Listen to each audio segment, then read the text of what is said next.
making some delicious food, starting with turkey roulade, also known as stuffed turkey breast. I'm working on the stuffing now. I have a mixture of onion, celery, and fennel, and I've been sauteing it in a little butter. It smells really good. Now I've got to have some sausage in this stuffing. It makes for such a flavorful turkey breast.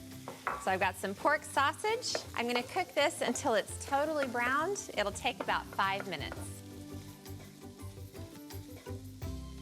The sausage is all cooked. It has nice little brown, crispy bits. So I'm gonna grab a bottle of brandy and I'm gonna pour in an amount that I'm not going to disclose. Let's just say it's a good amount. I'll season this with just a little bit of salt and pepper. I have just a couple of herbs, finely minced rosemary, and finely minced parsley. I've always got to have that green that parsley adds to Thanksgiving stuffing. Okay, I'm gonna turn the heat off, and this mixture is gonna get poured into a bowl.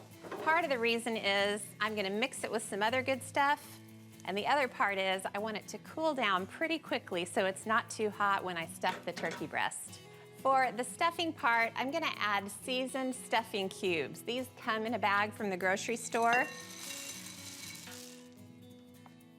Okay, the hot sausage mixture is starting to cool down, so I'll add an egg. That'll help sort of keep the stuffing together.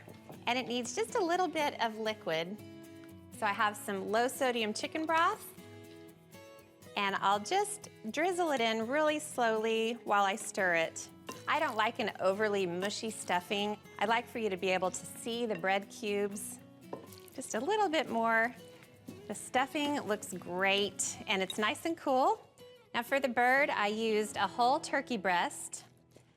The bones were taken out. The skin is still on the outside. And what I did was I butterflied it just a little bit so it would lay perfectly flat. Then I took a mallet and sort of pounded the thicker areas so it was a really uniform thickness.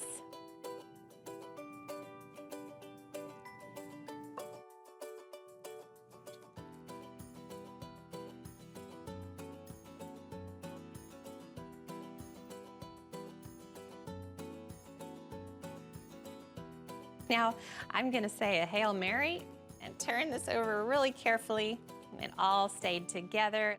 I pre-cut pieces of kitchen twine so I wouldn't have to wrestle with it after I got it stuffed.